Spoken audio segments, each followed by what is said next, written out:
Okay, howdy, folks. It's Tuesday, July 30th. I where is it? I already lost. Okay, so as you know, I check out a lot of stuff from the library, and I checked out Tears for Fears Tipping Point. I listened to it. I don't think I really liked it. Or I need to listen to it again. And then I was gonna return it, and I could not find the goddamn CD. I looked everywhere for like days now, and then I'll just pay for it, I guess. And then I'm laying down exhausted from work. I turn over a CD on my desk, and there it is. I do not know how it got there. I'm glad it's there. It's this one. I was like, I gotta listen to it at least one more time. It was just like boring into my brain. Like I could not. Like that's all I was thinking about. I need to find that down.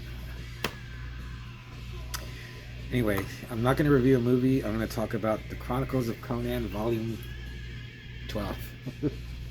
Okay, so I'll read this. Oh, right, with Conan and Belit, that's how I say it. Belit, Queen of the Black. How do you say it? Queen of the Black Coast reunite with their pirate crew aboard the Tigris, only to be drawn into the vermin-infested swamps of Stygia and the dark depths of this haunted land. They battle for their lives amid stately pleasures gardens transformed into treacherous dens of deceit. There a twisted beast king reigns supreme, his hordes of abominations descending mercilessly upon the Cimmerian and his lover. Together the two shall face monstrous man crabs, a sultry sea witch, but when an ancient secret is unleashed, it means only one thing for a member of the heroic party: death. Collect in issues 91 and 93, 91 and 93 through 100 of Marvel's Conan the Barbarian series. So it doesn't have the covers. I remember I had the man crabs one, which I really liked, and John Buscema, his art, he was just at the top of his game, I think. I wish I had the covers.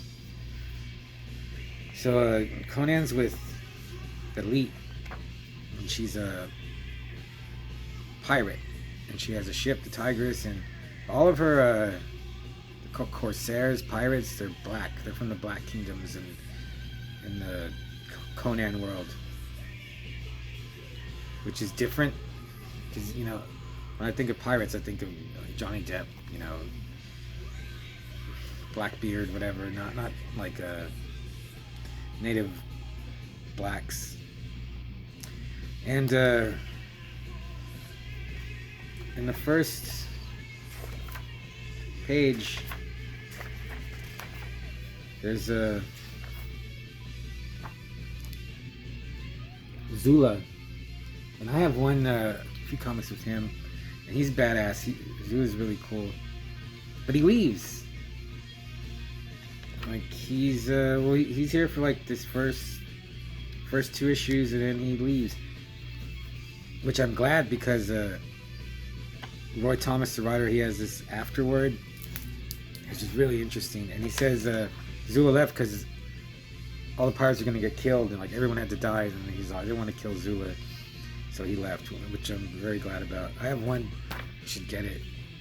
I got one Conan cover where him and Zula are fighting side by side, and he should have gotten his own series. So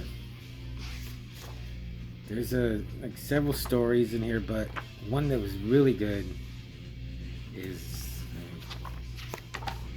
the Beast King of Abombi, and there's a villain, a Jaga, and he's like a tribes leader, and he can control like all animals. That still, like, they say how there was a time when man and beast could talk, and they lost, humans have lost that trait, and animals have lost it too, but he can still speak their language. And I like him because Conan is a lot like the Punisher, in that he just kills his villains. They don't really last long. Of course, he looks cool. right there.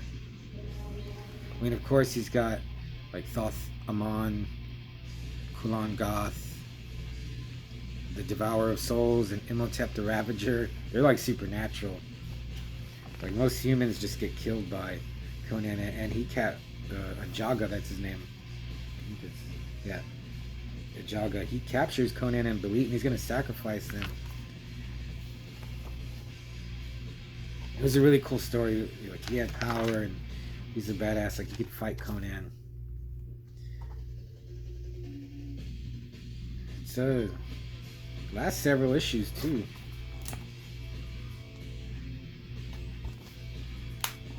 Of course, you know, Conan defeats Ajaga and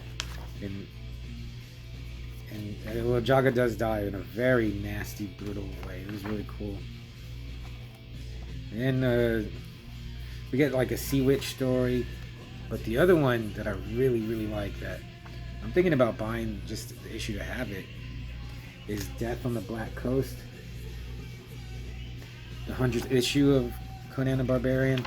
And this is where, you know, spoiler, it doesn't matter. I mean, this is where Belit dies. It's a really good story. I forgot, like, I've read the the Robert E. Howard version. And so, like, Conan and Belit and her corsairs, they go into this jungle, like, down this huge river into this jungle where there's like a forgotten kingdom with treasure. There's supposed to be a lot of treasure there, and Belit wants it, so they go there. And I remember the story too. There's like a spire, and there's something at the top, and it flies away. And it's like a winged ape, or it's a giant bat.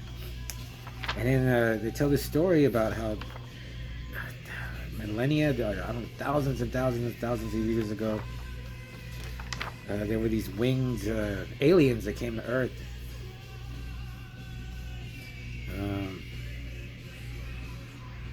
Or maybe I took them as aliens. Maybe they were here just living on Earth.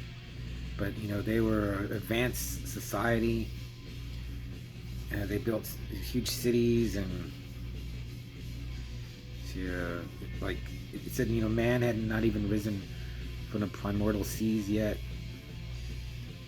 But, you know, as time changed, you know, there was like the swamp crept in, there was volcanoes, and they destroyed these people's civilization, and they descended like into just savagery and became more animal-like, and they just evolved to where they became these just monsters. I think I can find a picture of them. And oh yeah, and like thousands of years, you know, this monster has a lifespan of just thousands and thousands of years. Like men came, and he turned like 50 Stygians, I think they were. They came into the kingdom, and he turned them into hyenas, like as his hyena army. And then so Conan has to fight this thing, like, because it killed his pirate queen. It's a really good story. I really liked it. Like the Ajaga. I guess maybe I should. This is from the library, so I think these Chronicles of Conan are kind of expensive. Yeah, I was reading it, and actually I read this most of this I read Sunday, and I was just kind of not a bad mood. Well, I started doing exercises, and I did these squats, and I was so sore, like, well, I thought I was getting sick. So I just laid in bed reading this, and I was like, man, oh yeah, and there's it's part of the back to the Beast King of Obambi. Conan fights a raptor, and Roy Thomas says he just learned about this new dinosaur. So that I wish I had the cover. And what? Roy Thomas, he said, gosh darn it, can't remember where I was going. But the 100th issue is great, just as a self-contained story, and John Buscema's art is just, oh, it's so good. And that was made me think about like the Teen Titans. Like I read a couple issues of that and it was good. I just, I didn't care for it. So I returned that and I was reading this and I was like, man, I love this. But then I also love like the Jim Starlin cosmic stuff. So it's either like cosmic or barbaric jungle stuff. Well, yeah, I remembered like, so reading this, like, cause I want to read that Death on the Black Coast because that's a Robert E. Howard story. So it made me pull out some of the old Conan books that I have. Let's see. In some kind of order. I have Conan the Adventurer. This one's pretty beat up though. The only thing, like, it has stories by, of course, Robert E. Howard and L. Sprague de Camp. This one's got Howard's Camp and Lynn Carter, and they're just not as good. I think when I first found them, I didn't know, the difference. But I found that I do have I have the Snout in the Dark, Queen of the Black Coast. I don't know if that's the Belit one, man. I can find out real quick.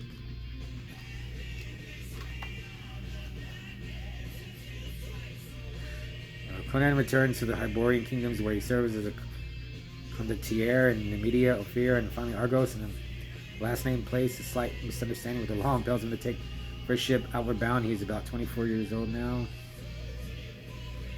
I don't think that's it, but I do have one of my favorite Conan stories still, Beyond the Black River. And I don't know if that has been turned into a comic book. I know it has recently, but the original Conan the Barbarian. It also has Red Nails, which is. And I have Conan of Aquiline. I think this is all Camp and Carter. So, guess I'll hold on to them. The Witch of the Mist, Black Sphinx of Nebthu, Red Moon of Zimbabwe, Shadow in the Skull. Sounds cool, but I don't know, you guys. Carter and Camp. I mean, it's cool that they kind of brought Howard and Conan back from obscurity, but yeah, I just wanted to talk about Volume 12. So yeah, go to your local library. And yeah, I've never read any, well, except for that Crabs one. And Roy Thomas said he didn't like how the crabmen looked. I thought they looked pretty cool. See if I can find a decent. He said so they just kind of came out looking like Ninja Turtles. Let's see, a little bit of them there. I remember having these. Yeah, he said, look at the. If you would check out the covers. There's we'll leave you with a Jaga. I don't want all these issues. Okay, I'll see ya.